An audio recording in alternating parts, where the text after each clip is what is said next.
जय हिंद विद्यार्थी मित्रांनो.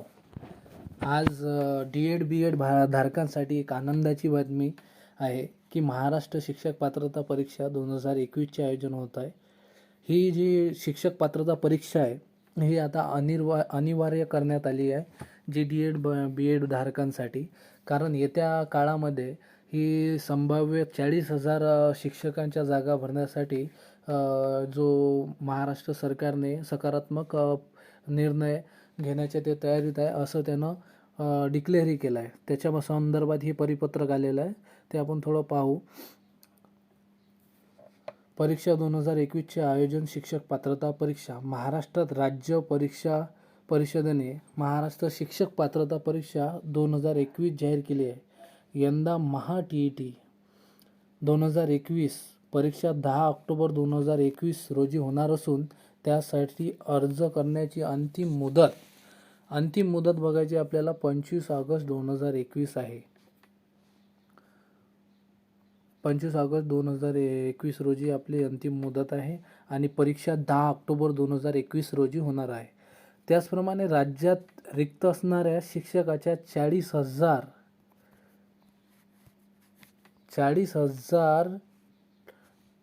पदांसाठी टेट परीक्षा सुद्धा घेतल्या जाण्याची मागणी विद्यार्थी शासनाकडून वारंवार केली जात आहे. इयत्ता 1 ते 8 पर्यंत शिक्षक होण्यासाठी सर्व शाळांमध्ये टी.ई.टी. परीक्षा उत्तीर्ण होणे हे अनिवार्य आहे. आणि तसं एक गोष्ट तुम्हाला सांगायला इच्छितो मी की जे शिक्षक ज्यांनी 13 नंतर ज्यांचे अपॉइंटमेंट झालेले आहेत त्यांना टी.ई.टी. पास करणे आवश्यक आहे. त्यांनी औरंगाबाद खंडपीठाकडे आणि मुंबई कोर्टाकडे मागणी केली होती की आमचा पगार पूर्ववत चालू ठेवावा आणि आमचे जे पदावर आम्हाला रुजू ठेवण्यात यावे. परंतु तेही पिटिशन त्यांची नाकारण्यात आली आणि त्यांनी पुन्हा सुप्रीम कोर्टाकडे ती पिटिशन टाकली. तरी ते सुप्रीम कोर्टामध्ये हा निर्णय देण्यात आला की सर्व शाळा खाजगी अनुदानित, अंशतः अनुदानित, पूर्ण अनुदानित या सर्व शाळांना आता टी.ई.टी. अनिवार्य केली आहे. म्हणजे 13च्या नंतर ज्याही शिक्षक पदावर विद्यार्थी रुजू झाले आहेत त्यांना टी.ई.टी. पास करणे अत्यंत आवश्यक आहे. आणि ज्या 13-14 हजार शिक्षकांचे जे शिक्षक पदावर होते त्यांना आता त्यांच्यावर संकट ओढवलं आहे. त्यांना 2-3 चान्स देण्यात आले होते आधी, परंतु आता त्यांनी ते पास न केल्यामुळे त्यांना आणखी शासन काय विचार करते याबद्दल आपल्याला शंकास्पद आहे. परंतु आपण जे विद्यार्थी डी.एड. बी.एड. धारक पास झालेलो आहोत यांनी सर्व गोष्टीकडे ध्यान देऊन टी.ई.टी. पास करणे अत्यंत आवश्यक आहे. कारण ते येत्या काळामध्ये शासन शिक्षक भरतीसाठी एकदम सकारात्मक आहे. कारण जिल्हा परिषद शाळेमध्ये स्थानिक स्वराज्य संस्थेच्या किंवा अतिरिक्त शाळा ज्या आहेत महानगरपालिकेच्या, नगरपरिषदेच्या, याच्यामध्ये खूप शिक्षकाच्या जागा खाली आहेत आणि त्याच्यामुळे विद्यार्थ्याचे नुकसान होत आहे. आणि विद्यार्थ्याचे नुकसान हे कोणत्याही पालकाला किंवा कोणाला सहजासहजी चांगले वाटणार नाही. त्यामुळे सुप्रीम कोर्टाने सुद्धा त्याच्यावर निर्णय दिलेला आहे की येत्या काळामध्ये शिक्षक भरती करणे अनिवार्य आहे. आता पुढे बघूया आपण.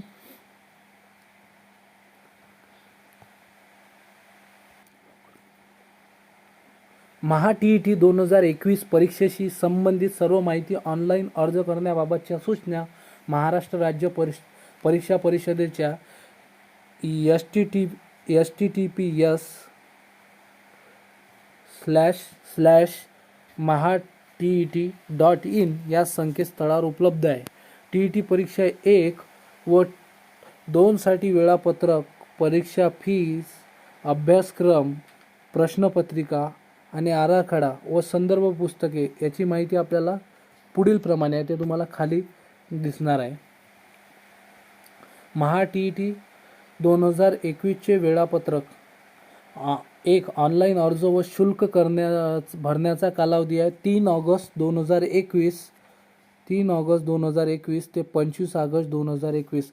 म्हणजे आपल्याला इथं लक्षात ठेवायचं आहे 3 ऑगस्टपासून आपले फॉर्म सुरू होणार आहे. म्हणजे आजची 1 तारीख आहे, याच्या 2 दिवसानंतर आपल्याला लगेच 3 किंवा 4 तारखेपर्यंत किंवा 5 तारखेपर्यंत फॉर्म भरून घेणे आवश्यक आहे. 25 तारीखचं वाट न पाहता, कारण स्लाईड स्लो चालते, कधी चालतच नाही. त्यामुळे शेवटच्या दिवसाची वाट न पाहता आपल्याला लवकरात लवकर फॉर्म फिलअप करून घेणे आवश्यक आहे. आणि त्याच्यामधला दुसरा मुद्दा आहे जे प्रिंट काढणे, ते 25 सप्टेंबर 2021 ते 10 ऑक्टोबरपर्यंत तुम्ही प्रिंट काढू शकता. तिसरा मुद्दा आहे TET पेपर 1चा दिनांक, वेळ 10 ऑक्टोबर 2021, वेळ सकाळी 10:30 ते 1 असा तुम्हाला 2.5 तासाचा हा वेळ देण्यात आला आहे. 10 ऑक्टोबर ही तारीख लक्षात ठेवणे आवश्यक आहे. आणि त्याच दिवशी TET पेपर 2 दिनांक आणि वेळ आहे 10 ऑक्टोबर रोजीच, तो 2 ते 4:30 या वेळेमध्ये तुमचा पेपर 2.5 तासाचा होईल. आणि हे राज्य शासनाकडून TET आयोजित केल्या जाते. हे एकाच दिवशी 2 पेपर होतात आणि दोन्ही पेपर B.Edवाल्यांनी D.Edवाल्यांनीही देणे आवश्यक आहे. दोन्ही पेपर देऊन द्यायला काही हरकत नाही. 1 ते 5 आणि 6 ते 8साठी. आता परीक्षा शुल्काविषयी माहिती. TET पेपर 1 अभ्यासक्रम, तयारी, दिशा यांच्यासाठी संदर्भ पुस्तके. एक आहे बालमानसशास्त्र व अध्यापनशास्त्र. बालमानसशास्त्र व अध्यापनशास्त्र 30 गुणासाठी हा विषय आहे. या विषयामध्ये तुम्हाला जास्तीत जास्त गुण कसे कव्हर करायचे याच्याबद्दल मी तुम्हाला माहिती सांगणार आहे. की बालमानसशास्त्रासाठी तुम्हाला कोणती पुस्तकं वाचायला हवी, ती की दर्जेदार असतील आणि त्याच्यामध्ये तुम्हाला आउट ऑफ 30 पैकी 26 to 28पर्यंत आपल्याला मार्क कव्हर करता येतील. TETमध्ये आपल्याला फक्त OBCना 83 मार्क आणि ओपनला 90 मार्क आणि SC OBC यांना 83 मार्कच आवश्यक आहे.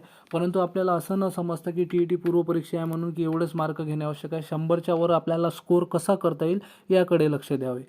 यामध्ये बालकाच्या मानसशास्त्रावर आधारित 6 ते 11 वर्ष वयोगटाशी संबंधित प्रश्न विचारले जातात, जेणेकरून तुम्हाला शाळेमध्ये शिकवताना याचा अतिशय फायदा होतो. म्हणून हा विषय तुम्हाला आता तुम्ही D.Edमध्ये आधी केलेलंच आहे. बालमानसशास्त्र, child psychology and teaching method जे आहे ते तुम्ही केलेलं आहे. परंतु आता याला पूर्ण रिव्हिजन मारून समजून घेणे आवश्यक आहे. त्याच्यामध्ये अध्ययन म्हणजे लर्निंग आवश्यक आहे, समजून घेणं. आणि अध्यापन, टीचिंग समजून घेणं आवश्यक आहे.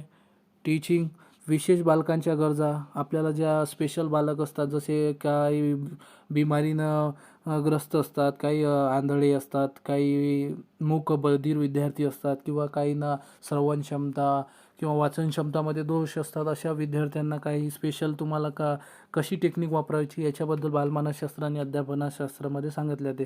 शालेय आंतरक्रिया, शाळेमध्ये कोणत्या कोणत्या क्रिया होतात त्याबद्दल हे दाखविलेलं आहे.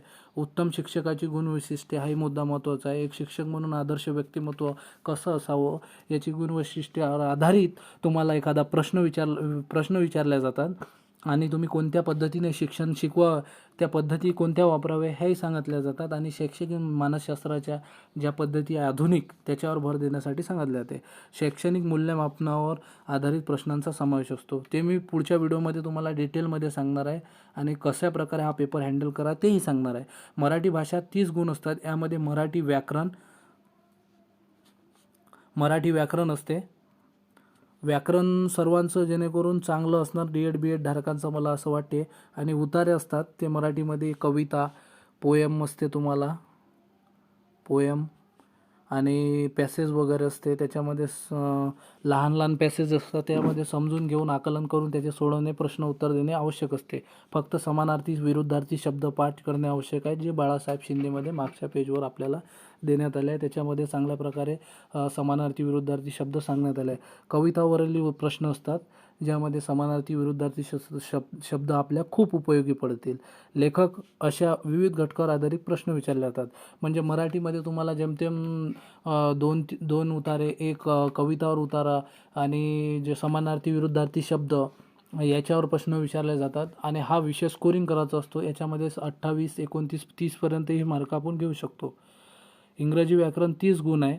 याच्यामध्ये तिसरा विषय इंग्रजी व्याकरण 30 गुण, म्हणजे 30 मानसशास्त्र, 30 मराठी प्लस 30 इंग्लिश, इथंच 90 गुण होत आहे आपले. पासिंगचा विषय इथंच क्लिअर होते. यामध्ये इंग्रजी व्याकरण उतारे असते कविता असते, लेखक, अशा विविध घटकावर आधारित प्रश्न असतात. याच्यामध्ये अँटोनिम, सिनोनिम असते किंवा प्राण्या पिल्ल्यांचे आवाज असतात आणि प्राणी पिल्ले कुठे राहतात त्यांचं हे दिलेलं असते. जेंडर असते, जेंडरवर आधारित प्रश्न असतात. जेंडरवर आधारित प्रश्न असतात ते बाळासाहेब शिंदेमधून आपण करू शकतो. आणि जे प्राण्यांची घरे असतात, जसं हॉर्स कशामध्ये राहते, स्टेबलमध्ये राहते, तबेल्यात राहते, हे लक्षात ठेवणं आहे. अस्वलाच्या पिल्लाला काय म्हणतात, डिअरच्या पिल्लाला काय म्हणतात, टॅटपोल कोणत्या कशाच्या पिल्लाला म्हणतात, याच्यावर प्रश्न आधारित असतात. आणि इंग्रजी व्याकरणमध्ये active voice, passive voice, active voice, passive voice करणे आवश्यक आहे. आणि महत्त्वाचे टॉपिक करणं आवश्यक आहे. पूर्ण पुस्तक करत बसले तर आपल्याला मार्क कवर होत नाहीत. ग्रामरमध्ये टेन्स करणं आवश्यक आहे. एक टेन्सवर असतो, क्वेश्चन टॅगवर प्रश्न असतो. आणि उरलेल्या ज्या पार्ट ऑफ स्पीच हे सर्वात महत्त्वाचं टॉपिक आहे या TETसाठी. आणि प्राण्यांचे पिल्लेचे आवाज आणि फोबियाविषयक शब्द, भीती दर्शवणारे शब्द, याच्यामध्ये एखादा पुस्तकाविषयी वाटणारी भीती, पाण्याविषयी वाटणारी भीती, लेक्टोफोबिया, हे फोबियाविषयक शब्द पाठ करणे आवश्यक आहे. पुढचा विषय गणित, 30 गुण. यामध्ये विविध गणितीय घटकावर आधारित प्रश्न विचारले जातात. गणितीय घटकामध्ये तुम्हाला ज्या काळकाम वेगवर गणित असते किंवा आकृत्यावर गणित विचारले जातात. आणि ज्या क्षेत्रफळ, गुणोत्तर आणि वयवारी अशा महत्त्वाच्या टॉपिकवर तुम्हाला कव्हर करणे आवश्यक आहे. आणि मागील वर्षाचे जे प्रश्नपत्रिका आहे ते अभ्यासणे आवश्यक आहे. त्याच्याकरून तुम्हाला कल्पना होईल की गणित कसा विचारला आहे. त्याच्यामध्ये स्कोरिंग विषय सर्वांचा तर न म्हणता येईल, पण प्रॅक्टिसवर आधारित तुम्ही गणित करू शकता. त्याच्यामध्ये 15च्या वरही घेतले तर सफिशियंट आहे. कारण तर आपल्याला याच्यामध्ये जास्त गणितामध्ये जर जास्त डोकं घालायला पुरत नाही. कारण की गणितामध्ये 15-16 मार्कही घेतले तर बाकी 4 विषयामध्ये आपण 30-120 पैकी कव्हर करू शकतो. आणि चांगला विषय स्कोरिंग परिसर अभ्यास 5वा, जो 30 गुणांसाठी आहे. यामध्ये परिसर अभ्यास, विज्ञान, परिसर अभ्यास हा कोर विषय आहे. याच्यामध्ये गाभ्यामधला विषय आहे परिसर अभ्यास. याच्यातले प्रश्न सर्वात जास्त असतात. विज्ञान असते, यामध्ये 6वीचं जे विज्ञानचं पुस्तक आहे ते मस्त आहे. आणि भूगोलचा विषय असते, याच्यामध्ये 6वी, 7वी, 8वी हा भूगोलचं पुस्तक क्लिअर वाचणं आवश्यक आहे, लाईन टू लाईन. इतिहासमध्ये शिवाजी महाराजांचा इतिहास 4थीचं पुस्तक.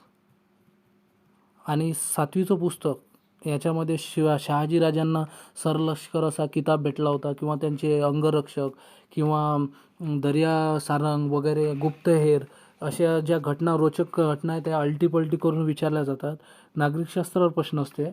आणि पाठ्यपुस्तका आधारित बेसिक प्रश्न विचारले जातात. मणिपूर किंवा ईशान्य भारतातील एका राज्याची भूगोलमधला प्रश्न, राजधानी विचारल्या जाते. अशा प्रकारे तुमचा हा 150 मार्काचा पेपर क्लिअर होतो. आणि जेणेकरून तुम्हाला सर्व सिलेबस समजलेला असेल विद्यार्थी मित्रांनो. आणि भावी काळासाठी तुम्ही ह्या परीक्षेमध्ये TET परीक्षेसाठी अत्यंत महत्त्वाचे संदर्भ पुस्तके मी तुम्हाला सांगत आहो विद्यार्थी मित्रांनो. आपल्यापाशी जे बुक्स आहे, रजिस्टर आहे, त्याच्यामध्ये नोंद करून घ्या. पुस्तक एक आहे अध्यापनाच्या मानसशास्त्रासाठी, फडके प्रकाशनचं पुस्तक तुम्हाला अत्यंत मार्गदर्शक ठरेल. त्याच्यामधले अध्यापनाच्या मानसशास्त्राच्या ज्या थेऱ्या आहेत, थॉर्नडाईक किंवा मॅकडुगल, अल्बर्ट बांदुरा यांच्या ज्या थेऱ्या आहेत ते चांगल्या प्रकारे करणे आवश्यक आहे, पॅवलॉव वगैरे, स्किनरच्या. आणि नंतर त्याच्यामध्ये पुढे जे सांगण्यात आलेले आहे अध्ययनाचे नियम, अध्ययन संक्रमण, धनसंक्रमण, ऋणसंक्रमण, शून्य संक्रमण आणि बॅगलेच्या उपपत्त्या, या उपपत्त्या तुम्हाला लक्षात ठेवणे आणि त्याच्यावर उपयोजित प्रश्न सोडवणे आवश्यक आहे. ते तुम्हाला एकदम अतिशय मार्गदर्शक पुस्तक ठरेल फडके प्रकाशनचं. आणि दुसरा विषय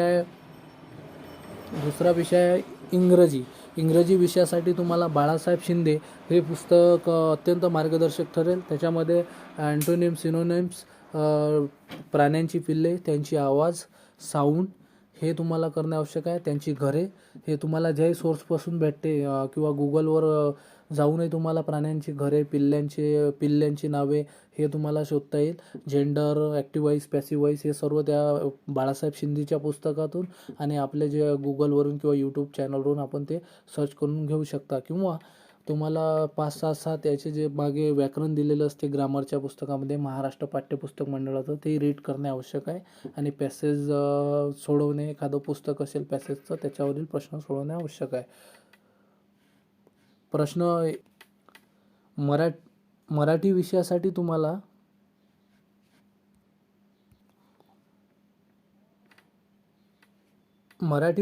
आपल्याला बाळासाहेब शिंदेचं पुस्तक रीड करणे आवश्यक आहे. आणि जे मराठीचे पाठ्यपुस्तक आहे पाठ्यपुस्तक निर्मिती व संशोधन मंडळ पुणे याचे जे 4, 5, 6 पहिली ते 5वीसाठी 4, 5, 6चे पुस्तक आणि त्याच्यामधल्या कविता त्याची प्रश्न उत्तरे तुम्हाला सोडवणे आवश्यक आहे. त्याच्यावरच तुम्हाला उतारे विचारले जातात आणि त्याच्यामधलेच कविता लेखकचे जे उतारे दिले असतात तेच विचारले जातात आणि त्याच्या मागचेच प्रश्न असतात. ते वासरूवरील कविता आहे एका 5वीमधली ते विचारलं, ते 6वीमधल्या कविता ज्यांचे अर्थ संदर्भ हे दिलेले असते त्या पुस्तकातले तेच सोडवणे आवश्यक आहे.